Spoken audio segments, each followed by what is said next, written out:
Bonjour à tous, je vous invite à vous abonner à cette chaîne, à aimer, à partager, à commenter ces vidéos, c'est très important. C'est une manière de nous soutenir. Merci à vous tous. Déboulonner les statues, c'est plutôt dans l'air du temps. Il y a eu Colbert devant l'Assemblée nationale, la Bourdonnais à La Réunion, Gallieni à Paris, Napoléon à Rouen ou La Roche-sur-Yon. Voilà, et puis depuis 2019, au Sable d'Olonne, en Vendée, ce sont les déconstructeurs d'histoire ont œuvré, avec succès malheureusement, contre la statue Saint-Michel. Alors c'est l'association La Libre Pensée, qui visiblement a un problème avec le patrimoine chrétien français, qui estimait que la présence de la statue Saint-Michel, alors je précise, la statue Saint-Michel qui se trouve en face de l'église Saint-Michel, dans le quartier Saint-Michel, donc des Sables d'Olonne, était attentatoire, selon elle, selon cette association, à la loi de 1905 sur la laïcité et la neutralité de l'espace public. Elle a donc porté l'affaire devant les tribunaux pour faire retirer cette statue. Alors à la rigueur, on ne s'étonne pas trop de ce genre de manœuvre venue d'associations anti-chrétiennes, mais on pourrait faire confiance normalement à la justice française, sauf que les juges ont donné raison, d'abord en première instance, donc en novembre 2021, à l'association. La ville fait appel et organise entre-temps une votation sablaise, un référendum local. Et les citoyens, dans ce référendum, ont voté à 94% en faveur du maintien de la statue. En plus, il y a eu plusieurs pétitions qui sont allées dans ce sens-là, notamment celle de l'UNI, l'Union nationale interuniversitaire. Alors, malgré tout, la décision en appel est également tombée le 16 septembre dernier et donne encore une fois raison à l'association La Libre Pensée. Samedi dernier, samedi 15 octobre, ce sont 1000 personnes, dont 300 anciens parachutistes, qui ont défilé dans une artère des Sables d'Olonne dans le cadre de cette marche populaire pour défendre la statue Saint-Michel. Et nous, pour parler de cette affaire, nous sommes en direct avec le maire des Sables d'Olonne, Yannick Moreau. Bonjour, monsieur le maire. Bonjour. Donc je rappelle que vous êtes maire d'Hiver Droite des Sables d'Olonne et président de l'Association nationale des élus du littoral. Yannick Moreau, aujourd'hui, quel est votre bilan ? Vous avez à peu près tenté toutes les manœuvres, on va dire, politiques et judiciaires pour pouvoir défendre cette statue.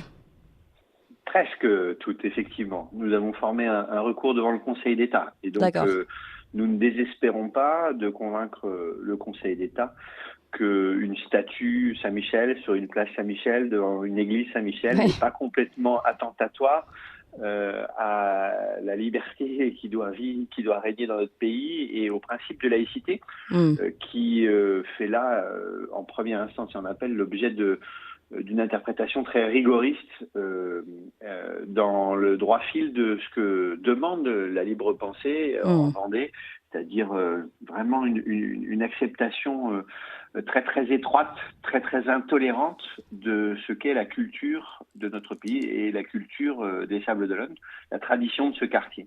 Parce que cette statue, en fait, elle a une particularité. Ça fait 87 ans qu'elle est dans le paysage du quartier. Ça fait 87 ans, depuis 1935. Elle a été fondue en 1935 dans les ateliers de Vaucouleurs, dans la Meuse. Un atelier d'ailleurs qui a fait beaucoup de monuments aux morts dans l'Est de la France. Et elle est venue au Sable d'Olonne pour orner une salle paroissiale qui se trouvait derrière l'église.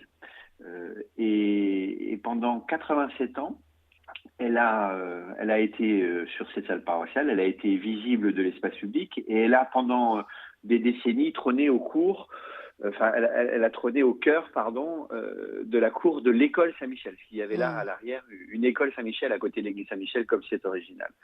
Et puis quand l'école a été déconstruite il y a quelques années, l'école a cédé la statue à la ville et la ville ne voulait pas perdre cet emblème du quartier Saint-Michel, parce que des générations de petits enfants, de petits Sablais ont grandi sous le regard de Saint-Michel terrassant le dragon. La ville de l'époque, en 2018, mon prédécesseur, Didier Gallo, a décidé naïvement de positionner cette statue Saint-Michel non plus derrière l'église Saint-Michel, mais devant l'église Saint-Michel, sur la place Saint-Michel, à quelques mètres de la porte d'entrée de l'église. Et là, c'est là que la mal nommée Fédération de la Libre Pensée s'est emparée du sujet en dénonçant une atteinte inadmissible au principe de laïcité.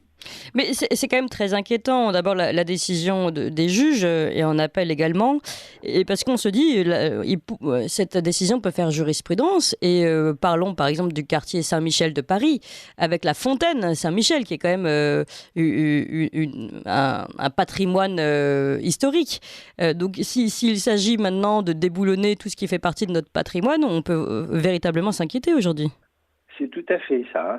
C'est bien le drame de cette affaire, c'est qu'au-delà de cette statue qui est bien inoffensive et qu'en réalité peu de gens avaient remarqué, parce elle est positionnée devant un magnolia sur une place qui n'est pas très belle par ailleurs, que la ville a l'intention d'ailleurs de réaménager et d'embellir.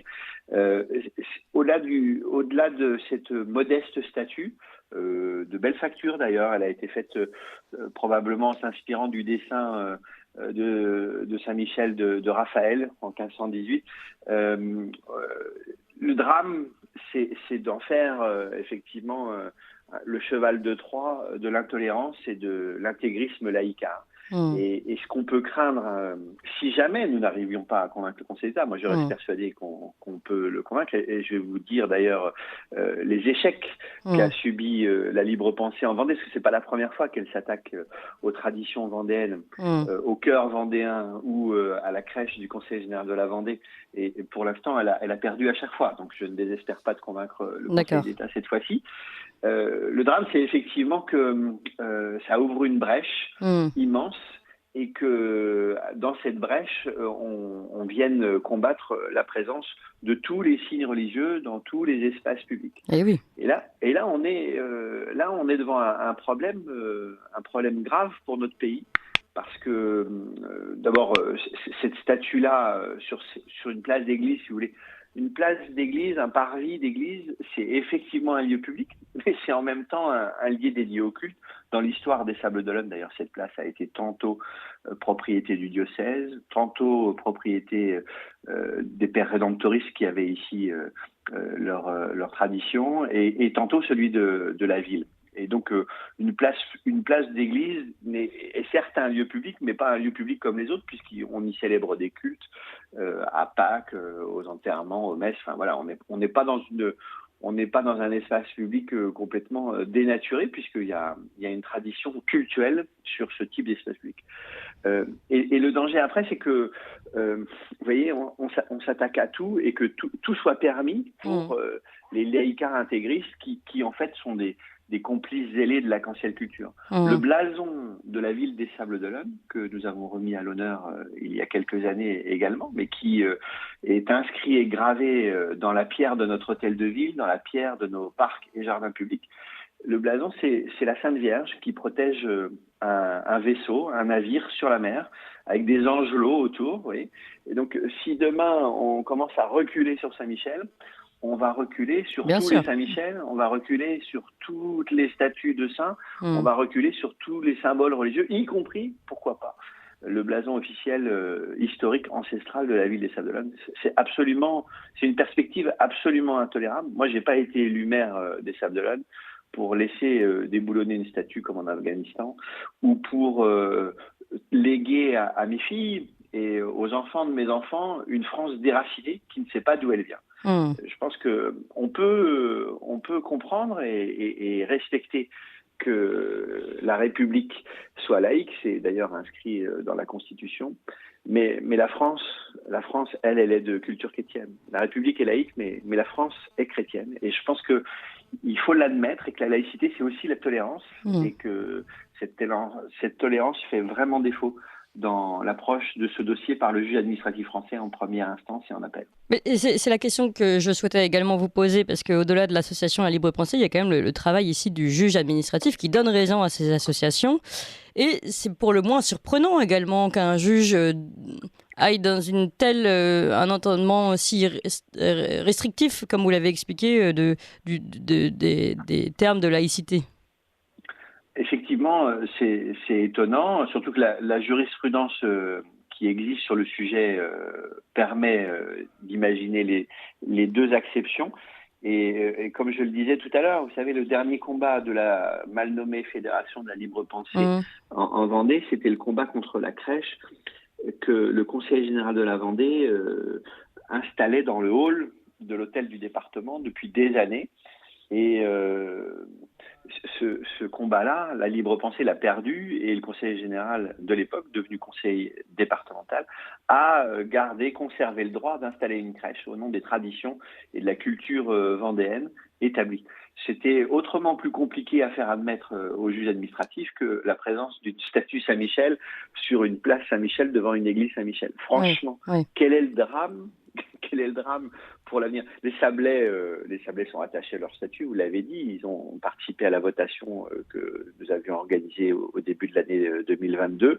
Ils souhaitent que la statue reste là. En fait, ils souhaitent quoi ? Ils souhaitent qu'on arrête de les emmerder et qu'on arrête de toucher à ce qui est leur tradition, leur paysage de quartier et finalement une figure emblématique du quartier Saint-Michel. Alors c'est très intéressant également cette votation qui très majoritairement pour garder cette statue et le décalage maintenant entre une association qui ne représente pas grand monde, qui n'est peut-être même pas locale d'ailleurs, et puis La Roche-sur-Yon. Ouais.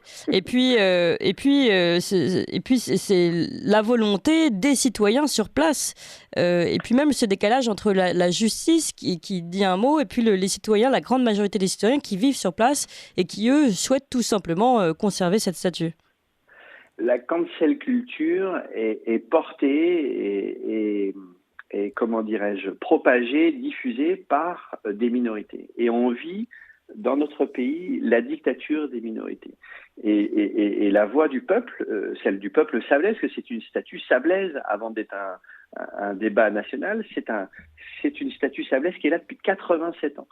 La voix du peuple est jusqu'à présent méprisée dans ce dossier. Et donc moi, je suis le porte-parole et le mandataire de la population sablaise qui me demande de garder cette statue à cet endroit. Et donc, quoi qu'il arrive, la statue restera devant l'église Saint-Michel parce que c'est la volonté des Sablais. Et il me faudra, dans l'hypothèse où le Conseil d'État n'entendrait pas nos arguments, il me faudra trouver une solution, un plan B qui permette à la fois de respecter la décision de justice, parce que je suis représentant de l'État et donc je dois aussi évidemment respecter la loi, mais respecter la volonté des Sablais qui veulent que les statues restent devant l'église. Et nous avons un plan B, mais je refuse de commencer à réaliser ce plan B, cette solution de repli, sans avoir combattu jusqu'au bout, parce que cette statue le mérite, elle est à sa place.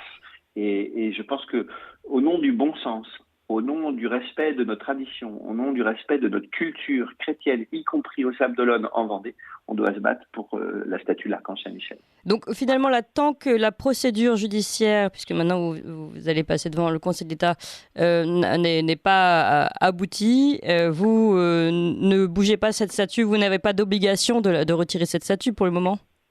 J'ai une obligation de l'enlever, mais je ne la mets pas en œuvre tant que les voies de droit ne sont pas épuisées et tant que le Conseil d'État ne s'est pas prononcé.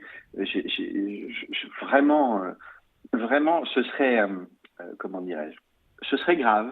Et je crois que ce type de recul ou de repli serait dramatique pour notre pays. Vous voyez, dans l'agglomération des Sables d'Olonne, je vous ai parlé du blason, mais il y a des villes qui portent le nom de saint. On a Saint-Mathurin, Sainte-Foy. Après, on va nous expliquer que c'est pas possible en 2022, en 2023, d'avoir des villes qui portent les noms de saints. Le Mont Saint-Michel, il éclaire la France et il rayonne sur le monde. Et un jour, si jamais ces laïcards intégristes obtenaient gain de cause en justice devant le Conseil d'État, ils se sentiront surmotivés pour aller combattre tous les signes religieux dans tout le pays. Et donc, c'est une chose extrêmement sérieuse qui dépasse le strict symbole micro-sablais que nous défendons. Tout à fait. Écoutez, et quand sera cette décision, vous ne savez pas encore ? Ah non, évidemment, c'est les mystères du Conseil d'État. Le Conseil d'État a ses raisons que la raison ignore parfois. Je pense que ça peut durer quelques mois ou quelques années. D'accord, écoutez, en tout cas, on continue de suivre l'histoire de cette statue Saint-Michel dans le quartier Saint-Michel des Sables d'Olonne qui, comme vous l'avez très bien expliqué, monsieur le maire, dépasse largement le problème de cette statue isolée, mais est un véritable combat pour notre patrimoine culturel en France. Merci beaucoup Yannick Moreau. Je rappelle que vous êtes maire d'Yverdroite des Sables-d'Olonne et président de l'Association nationale des élus du littoral. Et donc vous défendez, vous ainsi que les habitants des Sables-d'Olonne, cette statue dans le quartier Saint-Michel. Merci encore. Vous appréciez cette émission? Alors aidez Radio Courtoisie à en produire d'autres en indépendance totale. Rendez-vous sur soutenir.radiocourtoisie.fr. Merci d'avance.